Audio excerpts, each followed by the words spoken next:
Well, good afternoon and welcome back to the shop. So before I get started, and I'm going to take a walk around the car because the entire car has now been sprayed in 2K, so I'm going to show you that. And at the same time, the engine is all put together with the transmission, and we're going to stab that back into the car as well. So that'll be on the next video. Before I get to those 2 points, though, there's 2 words that causes a lot of conversation. It's called Shelby Drop. Now, in my case, with the 289, which of course is the 302 block, the ride height on the car for me personally is a little high. I would like to lower it. Now, what the Shelby Drop does actually, it takes the upper control arm and it drops the holes by 1 inch. And what that actually does then, you think about that, well, if you're dropping the holes, it doesn't actually lift the car. But in fact, what it does is it does 2 things. First off, it takes care of some of the oversteer that these cars had from the factory. And I'm not too sure why they designed that in, but Shelby had realized that the car wasn't sitting flat. It wasn't flat in the corners. So what he did is he took the upper control arm and dropped it by 1 inch. Now, what that does then is here's the spring perch, and the way the spring perch works is that if the upper control arm is bolted here, and the spring then is between here, then by dropping this, you see how this is now twisted up, because the pivot point is the spring. So as I lower the 2 holes by 1 inch, and lower that, in fact, what you can see it's doing here, it's raising the ball joint of the upper control arm up, and what that's actually doing then is moving the wheel up into the fender well. So in fact, it lowers the car by about 1/2 to 3/4 of an inch. But it also, what it does is it levels out or parallelizes the upper and lower control arms better, so that the car attacks the corners better. But the scariest part about this is drilling the 2 holes exactly 1 inch below and exactly 4 3/4 inch apart. And to do that, you need to build a template.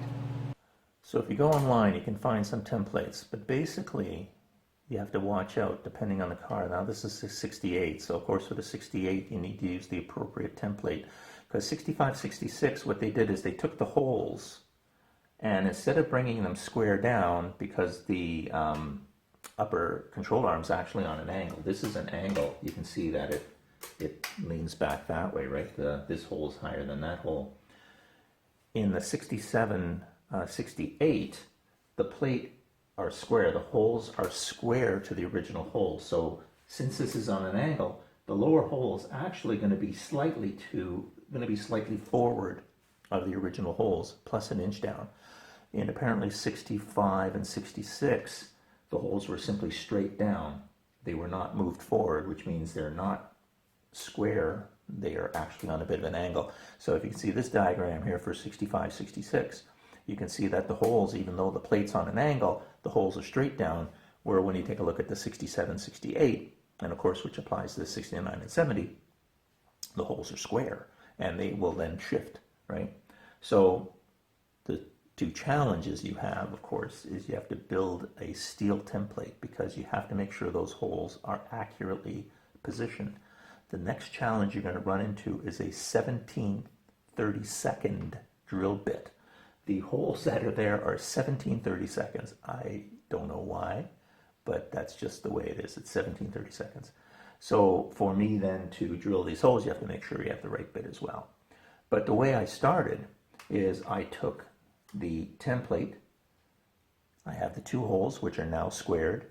And how did I make the second hole so perfect so that it was the right? Well, what I did is I drilled the first hole, because that's independent, right? Forget about the second hole. Drill the first hole and then bolt that onto the car using the 1 bolt, and therefore the other side is going to be blank. But now from the inside of the car, I can locate this hole because I can use the original car as a guide to drop that second hole in. But again, that's 4 3/4 inches apart, so if you feel good enough with a measure, go right ahead. But with me, what I did is I drilled the one hole, bolted it into place, used the second hole then as a guide, drilled the second hole. I now have two holes which are perfectly aligned with the original holes, right? So that's perfect. Now, the holes below it. This was the driver's side, which means when I put the template on, the holes are perfectly square to the original hole, but since it's cantered, as I mentioned, it's actually going to put those holes an inch down, but also a bit forward. When I do the passenger side, I'm going to use the same template, but you have to flip it over because you need the mirror side, right? Because this is now going to take that same idea and again, drop them and move them forward that inch. Now you think to yourself, well, that should be the same on both sides, and it might be.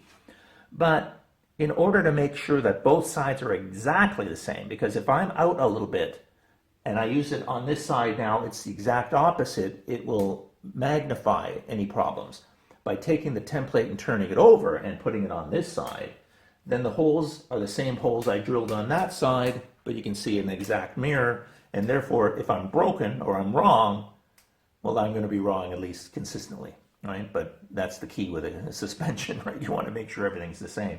So how do I do this? Well, I drilled the smaller holes, which of course locate the lower holes, but I didn't drill them out to 17/30 seconds. What I did is I left them as just a little bit, little 3/16 inch drills, because that's easier to locate, right? So I bolt this in, I can use my 3/16, which would be perfect. There'll be no bit wandering on me or anything. I drive that through, I make my holes, and then I use those holes to then increase the sizes until I get to my 17/30 seconds. And that'll be the key of doing this. So let's bolt this plate in. Okay, so the plate is bolted in. It's centered in the holes. The bolts have got to be the right size, right? You can't have any slack in the plate.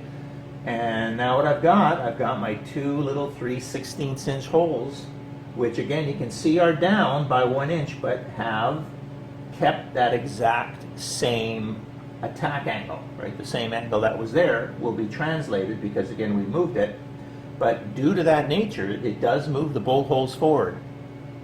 And at the same time, as I said, with this plate, I've got it where it says passenger. I marked it so I know that if I see this, that's the passenger side, and of course the other side says driver. But this way here now I have my two holes I got to locate.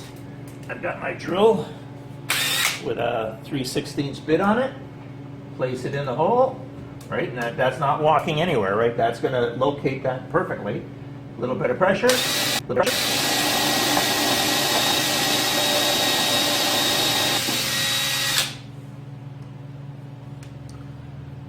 Now the reason it took so long is I'm going not only through the metal, I'm going through that very thick steel structure that's on the inside, that's welded to the structure, and that's also welded to the frame rails. That was one. Let's do the second.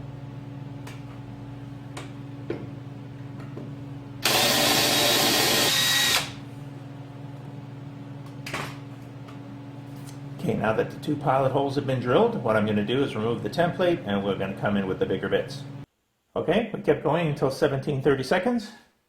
We got the holes are drilled. I've hit it with black rust paint, obviously, because we want to make sure that no rust gets into this car again.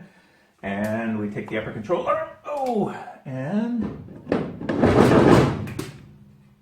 we're in. Just got to go throw the bolts on the other side. It is now dropped 1 inch. Everything is clear here, so I'm going to be okay with clearance. So really all I'm going to do is put the bolts in, and we have done the Shelby Drop. And I'll put the side back together, and we can get on with the rest of the car. Okay, so it's all back together. The upper control arm is now dropped 1 inch. That, in essence, is going to drop the car. The car will sit a little lower in the front end because we have dropped it, which means the spring is actually going to be able to get up a little higher. The ball joint's going to get a little higher, which means the wheel gets a little higher, so on and so forth.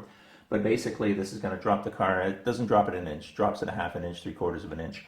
We'll see what it looks like.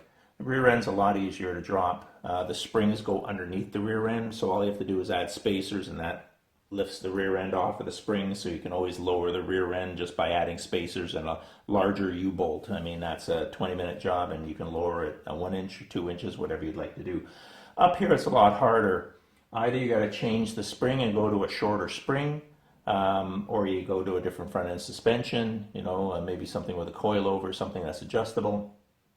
But in my case, we're going to give the Shelby Drop a try once the engine is in, which is coming up next. And then once we walk around the vehicle with all the fenders on and the car's on the ground, we can make a decision at that time to see whether or not we like the stance. If not, we might have to change out the springs. But until then, I hope you enjoyed the video. If you did, hit that like button, and I'll see you next time.